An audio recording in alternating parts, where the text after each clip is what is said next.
सी programming भाषा की video श्रृंखला में आपका स्वागत है। इस वीडियो में हम अध्ययन करेंगे संरचनाओं का, अर्थात स्ट्रक्चर्स का। और प्रथम स्ट्रक्चर है स्ट्रक्ट। तो सदा की तरह रूपरेखा क्या है? सर्वप्रथम मूल अवधारणा कि हमें संरचनाओं की आवश्यकता क्या है या स्ट्रक्ट की आवश्यकता क्या है, कहाँ उसका प्रयोग करते हैं इत्यादि। तत्पश्चात मूल वाक्य विन्यास या संरचना, उसके बाद घोषणा एवं प्रारंभिक मान निर्धारण तथा कुछ क्रियाशील प्रोग्राम्स। तो हमें स्ट्रक्ट की आवश्यकता क्या है? जब भी हम वस्तुओं के एक समूह को एक एकल इकाई के रूप में निरूपित करना चाहें, तब हमें इसकी आवश्यकता होती है। अब मूल वाक्य विन्यास इसका क्या है? मूल वाक्य विन्यास स्ट्रक्ट, सर्वप्रथम आप स्ट्रक्ट का प्रयोग करें। और STRUCT यह एक कुंजी शब्द है। कहने का तात्पर्य यह कि इसका प्रयोग हम किसी अन्य तरह से नहीं कर सकते। उसके बाद कोई भी एक वैध नाम जो एक दायरे में अद्वितीय हो। उसके बाद ये एक युग्म होगा सर्पाकार कोष्ठकों का। उसके पश्चात अर्धविराम और इस सर्पाकार कोष्ठक युग्म के भीतर जितने भी वैध आंकड़ा प्रकार एवं चरों की घोषणा है वो हम यहाँ कर सकते हैं। कहने का तात्पर्य है कि इन दो सर्पाकार कोष्ठकों के बीच में हमें समस्त चरों की घोषणा करनी है जिनकी हमें आवश्यकता है और जिन्हें हम एक एकल इकाई के रूप में निरूपित करना चाहते हैं। इसका प्रयोग कैसे करेंगे कि मान लीजिए हमने एक कोई चर का नाम घोषित किया चर, और इस संरचना का नाम या स्ट्रक्ट का नाम है नाम, स्ट्रक्ट नाम। तो चर के बाद ये बिंदु और फिर उस चर का नाम चर एक, फिर अर्धविराम। इस तरह से हम उसका प्रयोग कर सकते हैं। इसमें हम नेस्टिंग भी कर सकते हैं। कहने का तात्पर्य यह है कि जब हमने एक स्ट्रक्ट की घोषणा की तो वह भी एक यूजर डिफाइंड डेटा टाइप जिसे हम कह सकते हैं, या जिसे हम कहते हैं उपयोगकर्ता द्वारा घोषित या परिभाषित, उपयोगकर्ता द्वारा परिभाषित एक आंकड़ा प्रकार हो जाती है। तो हम वह भी घोषित कर सकते हैं। तो उसकी संरचना कैसी होगी या सिंटेक्स कैसा होगा? स्ट्रक्ट नाम, और यह तो है ही एक सर्पाकार कोष्ठकों का युग्म, उसके बाद अर्धविराम, और इसके भीतर एक आंकड़ा प्रकार कोई चर एक, अर्धविराम। इसके भीतर हम एक और रख सकते हैं, एक नहीं, जितने की आवश्यकता है उतना एक के भीतर एक आप स्ट्रक्ट घोषित कर सकते हैं। लेकिन एक अनिवार्यता क्या है कि जब हम इस तरह से उसे घोषित करते हैं, भीतर स्ट्रक्ट के भीतर जब दूसरा स्ट्रक्ट घोषित करते हैं, तो उसको प्रयोग में लाने के लिए उसका एक चर भी हमें निर्मित करना होगा, एक चर का निर्माण करना होगा। यानी एक चर भी हमें इसी आंकड़ा प्रकार का जो हमने यहाँ पे घोषित किया है उसका एक चर घोषित करना होगा। ठीक है। अब इसका प्रयोग हम कैसे करेंगे? जैसे हमने इसमें किया है कि स्ट्रक्ट बाह्य स्ट्रक्ट का नाम और उसका एक चर अर्धविराम।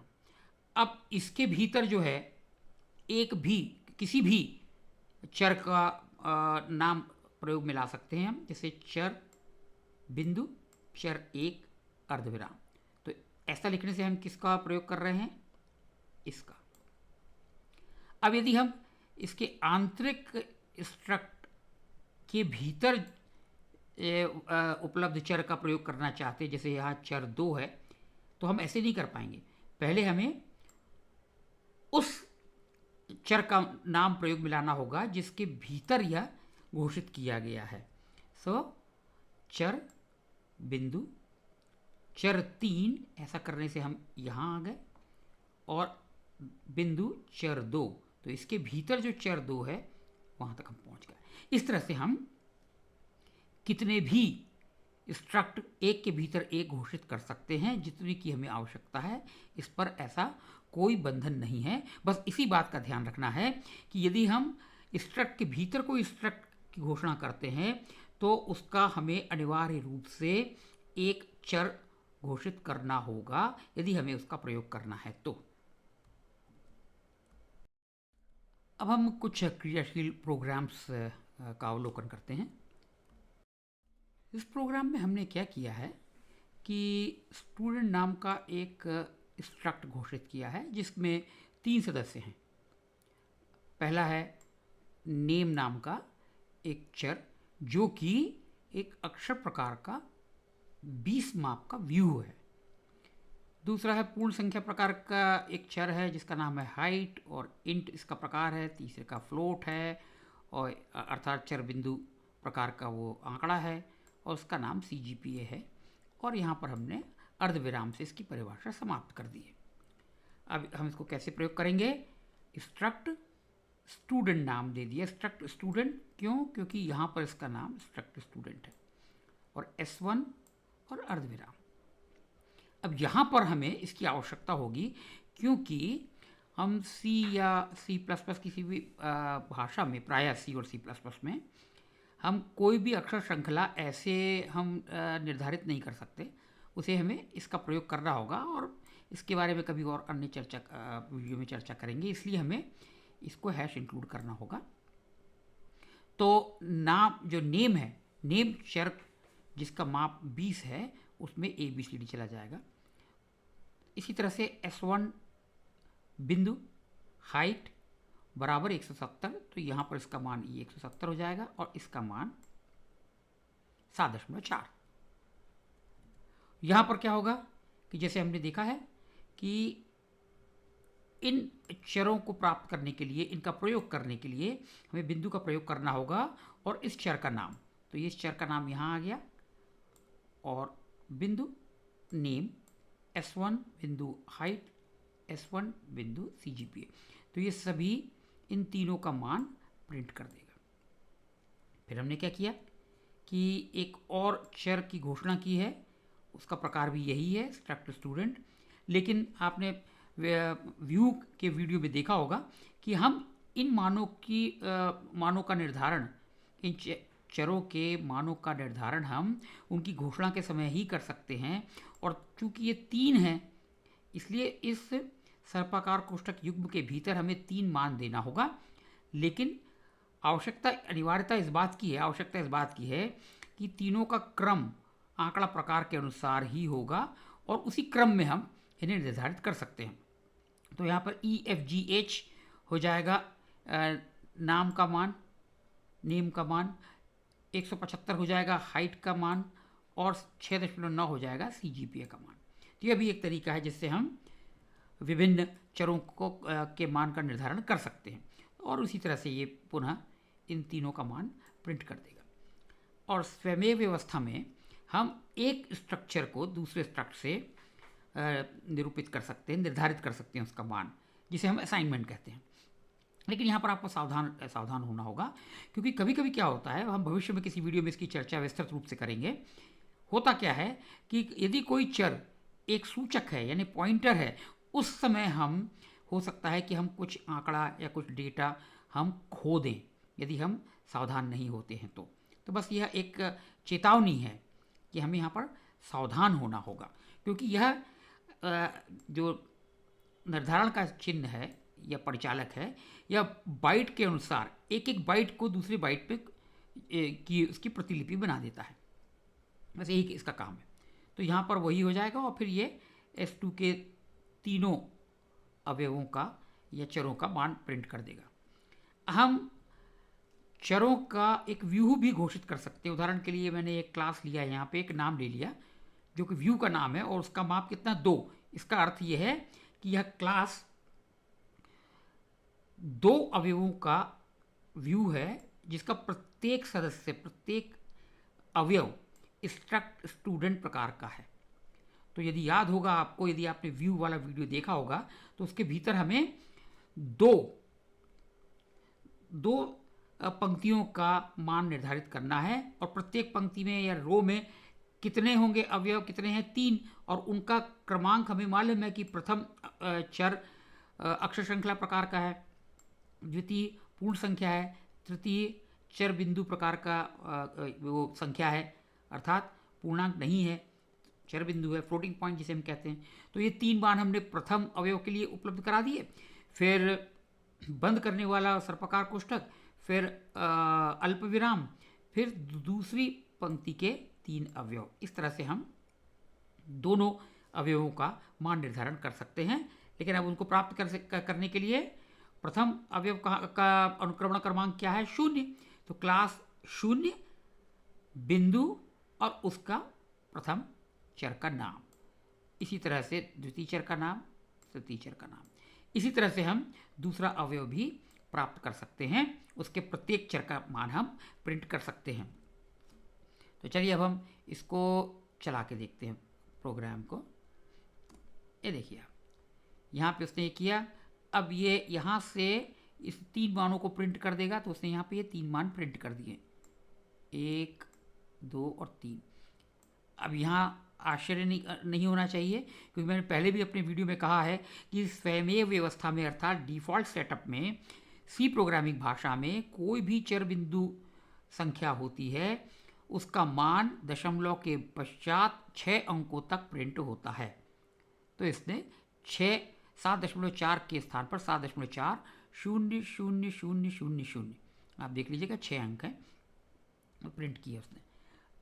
अगले उसमें वो पुनः इसी तरह से S2 के अवयवों का मान प्रिंट करेगा। तो यहाँ पे देखिए EFGH, और उसके पश्चात ये 2 मान और प्रिंट कर दिए उसने। तो ये तीनों मान उसने प्रिंट कर दिए। अब आप देखिए इसके पश्चात हमने क्या किया, S2 बराबर S1 कर दिया। तो यहाँ पे उसने S2 का मान हमने प्रिंट किया। तो अगले मान भी वह कौन से प्रिंट करेगा? जो S1 के हैं। अर्थात देखिएगा आप, यहाँ पर वो ABCD प्रिंट कर दिए उसने, ये 3 मान। ठीक है। अब हमने इसके पश्चात इसका व्यूह घोषित किया है 2 स्थानों का, 2 अवयवों के लिए। तो इनके मान क्या है क्रमशः? A 160 7.1, B 165 7.3। तो पहले क्या करेगा, ये 3 उसने मान प्रिंट कर दिए यहाँ पर, और उसके पश्चात इस प्रिंटफ ने अगले 3 मान यहाँ पे इसके प्रिंट कर दिए यहाँ पर। तो इस तरह हम जितना चाहें उतने स्ट्रक्ट का प्रयोग कर सकते हैं, और स्ट्रक्ट का हम व्यूह भी घोषित कर सकते हैं जितनी हमें आवश्यकता हो। बस हमें एक बात का ध्यान रखना है, हमें सावधान रहना होगा जब हम इस प्रकार से हम मान निर्धारण करते हैं। एक स्ट्रक्चर का संपूर्ण अवयवों का मान दूसरे स्ट्रक्चर में यदि हम निरूपित करना चाहें तो हमें सावधानी बरतनी होगी। इस प्रोग्राम में हमने क्या किया है कि नेस्टिंग करने का प्रयास किया है। बाह्य स्ट्रक्चर तो वही है, स्ट्रक्ट स्टूडेंट, ये बाह्य स्ट्रक्चर है, बाह्य स्ट्रक्ट। इसके फिर से हमने वही चर ले लिए हैं, वही उनका आंकड़ा प्रकार है, लेकिन हमने एक चर घोषित किया है इस प्रकार का। तो एक और स्ट्रक्ट, इसका नाम हमने सब्जेक्ट रख दिया है। लेकिन एक बात याद रखिएगा, जैसे मैंने पहले भी कहा, हमें आवश्यकता नहीं है कि हम एक अलग से लिखें फिर उसके बाद स्ट्रक्ट सब्जेक्ट और सब लिखें। यहाँ पर ऐसे उसकी आवश्यकता नहीं है। हम जब हमने इसकी घोषणा की है उसके पश्चात ही, तुरंत पश्चात हम सब नाम का हमने एक चर घोषित कर दिया, जिसका आंकड़ा प्रकार क्या है? स्ट्रक्ट सब्जेक्ट, और उसके 2 सदस्य हैं, सब 1 और सब 2, दोनों पूर्ण संख्या प्रकार के हैं। यहाँ पर क्या करेगा, इसने एक स्ट्रक्ट स्टूडेंट प्रकार का एक चर घोषित किया, और फिर से हमने वही लिया जिसके लिए हमने इसको हैश इंक्लूड किया था। प्रथम चर का मान ABCD, A बड़ा, और फिर S1 बिंदु हाइट 170, S1 बिंदु CGPA 7.4, S1 बिंदु, फिर अब हम इसके भीतर का सब 1 का प्रयोग, सब 1 का प्रयोग करना चाहते हैं। तो S1 यानी इसका प्रयोग किया हमने, ये देखिए S1, ये बाह्य स्ट्रक्चर है S1। उसके भीतर कौन सा चर है? ये सब। तो ये सब है, यहाँ से ये सब है, लेकिन उसके भीतर का ये सब 1 है। तो ये सब 1 यहाँ से ये है, ठीक है। और उसका मान हमने 10 निर्धारित कर दिया। उसी तरह अगले दूसरे चर का मान हमने निर्धारित कर दिया। तो यह प्रिंटफ क्या करेगा, अब यहाँ पर क्या हो रहा था कि मैं एक ही प्रिंटफ में सभी मान लिख सकता था, लेकिन ये आधी स्क्रीन मैंने प्रयोग में लाया है आपको कोड दिखाने के लिए, कूट दिखाने के प्रदर्शन के लिए। और बाईं ओर की आधी स्क्रीन, ये जो स्क्रीन है, इस पे मैंने, इस दृश्य पटल पर मैंने प्रोग्राम चलाने के लिए इसको रखा हुआ है, सुरक्षित रखा है। तो एक ही पंक्ति में यदि प्रिंटफ लिखें तो ये स्क्रीन के बाहर जा रहा था, दृश्य पटल के बाहर जा रहा था, इसलिए मैंने इसको दो पंक्तियों में इसको लिखा है, इस कोड को। तो प्रथम प्रिंटफ ये S1 के 3 जो चर हैं उनका मान प्रिंट करेगा, नेम, हाइट और CGPA। और दूसरा प्रिंटफ इसके भीतर जो है उसके मान प्रिंट करेगा, सब बिंदु सब 1, सब बिंदु सब 2। ठीक है, तो इस तरह से वो प्रिंट कर देगा। और फिर यहाँ पर इसी तरह से मैंने एक जो हमें मान निर्धारित करना था, तो इसमें आप देखिए कुल मान कितने हैं, इसमें देखिए आप 3 तो स्ट्रक्चर स्टूडेंट के हैं, चौथा जो है नेस्टेड स्ट्रक्चर है तो उसके अंदर 2 हैं। तो इसी क्रम में और इन्हीं आंकड़ा प्रकारों के अनुसार कितने मान हमें उपलब्ध कराना है, 1, 2, 3, फिर 4 और 5। यदि हम इसी क्रमांक में, इसी क्रम में यदि 5 मान उपलब्ध करा दें तो भी हम सारे चरों को मान निरूपित कर सकते हैं, सारे चरों का मान निर्धारण कर सकते हैं एक ही कथन में। अलग अलग हमें लिखने की आवश्यकता नहीं है, जैसे कि हमने यहाँ किया है, ऐसा करने की आवश्यकता नहीं है, जैसे व्यू में हम करते हैं उसी तरह से। तो यहाँ पे S2 क्या है, स्ट्रक्ट स्टूडेंट प्रकार का एक चर है और जिसके मान हमें 5 उपलब्ध कराने हैं। तो प्रथम मान जो है अक्षर श्रृंखला होना चाहिए है, द्वितीय मान पूर्ण संख्या होना चाहिए है, तृतीय मान CGPA यह चर बिंदु मान होना चाहिए वह है, उसके पश्चात एक पूर्ण संख्या होना चाहिए यह है, और अंत में ये भी एक पूर्ण संख्या है, ये पूर्ण संख्या है। तो हम 5 मान ऐसे लिख देंगे तो क्रमानुसार वह उन्हें निरूपित कर देगा। और फिर ये प्रिंटफ प्रथम 3 मान प्रिंट करेगा और यह वाला प्रिंटफ द्वितीय 3 मान। और एक बात और याद रखिए, यहाँ पर जैसे हमने पिछले वीडियो में देखा था, पिछले प्रोग्राम में देखा था कि यहाँ पे हम ऐसा एक स्ट्रक्चर दूसरे को असाइन कर सकते हैं, निर्धारित कर सकते हैं, उसका मान निर्धारण कर सकते हैं, लेकिन यहाँ पे हमें पुनः सावधान रहना होगा। और इसी तरह से हम इनके व्यू भी डिक्लेयर कर सकते हैं, उनकी घोषणा भी कर सकते हैं। और इसमें कोई नेस्टिंग की गहराई पर कोई प्रतिबंध नहीं है, हम स्ट्रक्चर के भीतर स्ट्रक्चर के भीतर स्ट्रक्चर के भीतर स्ट्रक्चर जितना चाहें हम कर सकते हैं, जितने हमें आवश्यकता हो, ऐसा इसमें कोई बंधन नहीं है। अब हम प्रोग्राम चला के देखते हैं।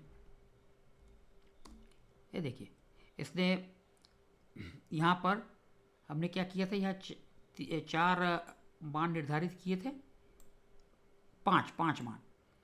तो यहाँ पर इस प्रिंटफ ने प्रथम 3 मान प्रिंट कर दिए हैं, 1, 2 और ये 3। फिर से वही बात कि स्वयमेव व्यवस्था में डिफ़ॉल्ट सेटअप में सी प्रोग्रामिंग भाषा चर बिंदु संख्याओं को दशमलव के बाद 6 अंकों तक प्रिंट करती है। दूसरे प्रिंटफ ने